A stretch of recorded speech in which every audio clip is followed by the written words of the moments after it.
नमस्ते, जय श्री कृष्णा, राधे राधे। नाच के गीत चुटकुला है, बहुत प्यारा है, कह रहा है। पूरा सुनना, सब्सक्राइब भी कर देना, शेयर भी कर देना। आप लोग को गीत सुनाती हूँ। हमरे जैसे नारी नाही पैबा हो सजनवा, हमरे जैसे दुल्हन नाही पैबा हो सजनवा।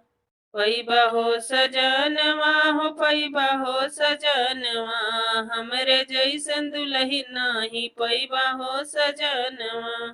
सासू ननदिया से खाना बनवाई, सासू ननदिया से खाना बनवाई, खाना बनवाई हो, खाना बनवाई।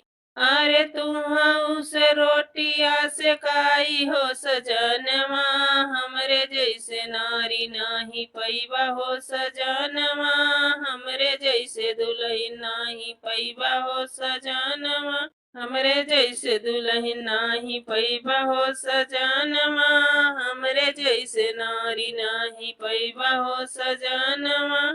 सासू ननदिया से बर्तन मजवाई, सासू ननदिया से बर्तन मजाई, बर्तन मजाई हो, बर्तन मजाई। अरे तुम से पानिया भराई हो सजनवा, तुम से पानिया भराई हो सजनवा, हमरे जैसे नारी नाही पैबा हो सजनवा, हमरे जैसे दुल्हन नाही पैबा हो सजनवा। सासू ननदिया से झाड़ू लगवाई, सासू ननदिया से झाड़ू लगवाई, झाड़ू लगवाई हो, झाड़ू लगवाई।